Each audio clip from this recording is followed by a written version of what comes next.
ఓం శ్రీ గురుభ్యో నమ. శ్రీ మహాగణాధిపతయ నమ. శ్రీమాత్రే నమ.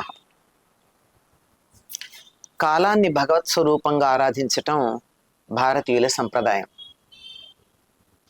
ఆ కాలాన్ని ఎలా ఆరాధిస్తాం? ఓ గడియారం తెచ్చుకుని ఆరాధిస్తామా? ఎలా ఆరాధించగలం?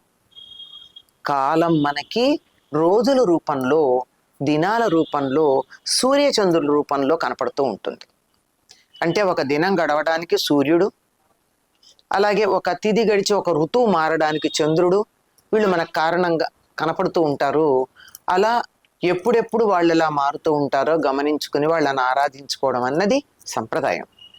అలాంటి సంప్రదాయంలో మన నిత్యకృత్యంగా ప్రతిరోజు చాంద్రమానాన్ని అనుసరిస్తే వాళ్ళ తిథి ఏమిటి అని చెప్పుకుంటూ ఉంటాం. పూజ చేసేటప్పుడు సంకల్పంలో చాంద్రమానం గురించే చెప్తాం. కానీ సౌరమానాన్ని మనం ఎక్కడ పక్కకు పెట్టాలా? ఉత్తరాయణ పుణ్యకాలం, దక్షిణాయన పుణ్యకాలం అంటూ ఉంటాం. విషువులు పాటిస్తాము. తర్వాత రాత్రింబగళ్ళు సమానంగా ఉండేటటువంటి వాటిని పాటిస్తాం. సోలిస్టిస్ అంటారు అవి. వీటన్నిటినీ పాటించుకుంటూనే ఉంటాం. లాంగెస్ట్ డే, లాంగెస్ట్ నైట్ అంటే చాలా దీర్ఘమైనటువంటి పగలు జూన్లో ఉంటుంది. చాలా దీర్ఘమైనటువంటి రాత్రి డిసెంబర్ 22వ తారీఖు ఉంటుంది. వీటన్నింటినీ కూడా ప్రత్యేకమైనటువంటి సమయాలుగా పాటిస్తూ ఉంటాం. అట్లాంటి వాటిల్లో ఇది ఆచారవంతులు, మామూలుగా ధ్యానాలు మొదలైనవి చేసేవాళ్ళు పాటించినా పండుగగా చేసుకునేది మాత్రం ఉత్తరాయణ పుణ్యకాలం. అంటే సూర్యుడు ధనుస్సు రాశిలో నుండి బయలుదేరి మకర రాశిలో ప్రవేశించే రోజు. అందుకే దీన్ని మకర సంక్రమణము అంటాం. ఇదే ఉత్తరాయణ పుణ్యకాలంగా కూడా చెప్తాం. ఏమిటి ఉత్తరాయణం దక్షిణాయనం అంటే? అంటే సూర్యుడు కొంతకాలం దక్షిణ దిశగా వెళ్ళినట్టు, కొంతకాలం ఉత్తర దిశగా వెళ్ళినట్టు మన కంటికి కనపడుతూ ఉంటుంది. ఆయన కదలడు మన కంటికి. ఎందుకు అంటే భూమి గుండ్రగా ఉన్నది, పూర్తి గుండ్రగా లేదు కదా, కొంచెం పక్కకి ఇలా నొక్కుకున్న ముద్దలాగా ఉంటుంది. అది ఆ రకంగా ఉండడం వల్ల సూర్యుడు చుట్టూ తిరిగేటప్పుడు దానికి ఉండేటటువంటి కక్ష్య సరిగ్గా వర్తులాకారంలో ఉండదు, కొంచెం వంకర కోడిగుడ్డాకారం అని చెప్తూ ఉంటారు. ఇట్లా ఉంటుంది. ఇలా ఉన్న సందర్భంలో ఏం జరుగుతుందంటే, మనం సూర్యోదయం గురించి గమనించుకున్నట్టయితే సరిగ్గా విషువు కాలాల్లో, అంటే సెప్టెంబరు, మార్చ్ 21, సెప్టెంబర్ 22, 21, 22 ఉంటాయి. అప్పుడప్పుడు కొంచెం తేడా వస్తుంది, 21 కానీ 22 కానీ. అప్పుడు గనక చూసినట్టయితే సరిగ్గా సూర్యుడు మనకి ఎదురుగా ఉన్నట్టు ఉంటాడు.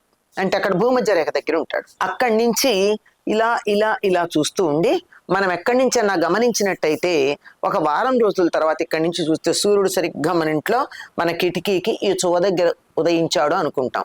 వారం రోజుల తర్వాత చూస్తే కొద్ది పక్కకు ఉంటాడు. ఇలా ఇలా ఇలా ఇలా ఇలా పెడతాడు.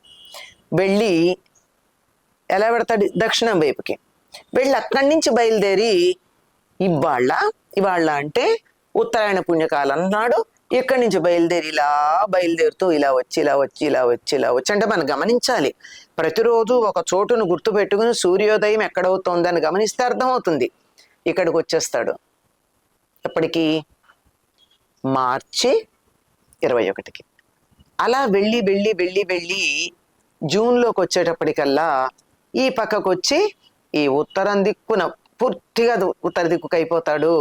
అక్కడి నుంచి మళ్ళీ దక్షిణం వైపుకు ప్రయాణం చేస్తాడు. ఈ దక్షిణాయనం మనకంత శుభం కాదనుకుంటా. నిజానికి సాధనకి చాలా ఉపయోగపడే కాలం అదే.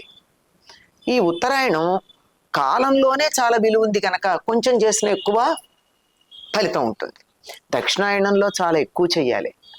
అలా చేయడానికి అది మనకి ఇష్టం ఉండదు కదా, దాని గురించి పట్టించుకోం, సాధకులు పట్టించుకుంటారు. అందుకే మనకి దక్షిణాయనంలోనే గణపతి నవరాత్రులు కావచ్చు, శరన్నవరాత్రులు కావచ్చు, మార్గశిర మాసం కావచ్చు, ఇలాంటివన్నీ అక్కడే వస్తాయి. కార్తీక మాసం కావచ్చు. ఇవన్నీ సాధనకి చాలా పనికొచ్చేవి. వీటి ఫలితాన్ని అనుభవించేటటువంటిది ఇక్కడ ఉంటుంది. ఇది ఉత్తరాయణ పుణ్యకాలం. ఈ ఉత్తరాయణ పుణ్యకాలంలో ఏం చేస్తారు అంటే, దక్షిణాయనం అయిపోయిందంటే అది పితృదేవతల కాలం, ఇంకా వాళ్ళు పెడతారు వాళ్ళ ప్రదేశానికి. అందుకని వాళ్ళకి తర్పణాలు ఇవ్వడం, దానాలు చేయడం చాలా ప్రధానమైనటువంటి అంశంగా చెప్తారు. అందుకే పండగ వాతావరణం అంతా భోగినాడు ఉంటుంది. సంక్రాంతి నాడు పిల్లలు పండగ చేసుకుంటారు, కానీ పెద్దలు మాత్రం ఇటువంటి కార్యక్రమాలు నిర్వర్తిస్తూ ఉంటారు. కాలాన్ని ఆరాధించేటటువంటి వారు కాలానుగుణమైనటువంటి వేడుకల్ని, పండగల్ని చేసుకుంటామండి. ఇది మన సంస్కృతిలో, మన సంప్రదాయాల్లో ఉన్నటువంటి గొప్పతనం.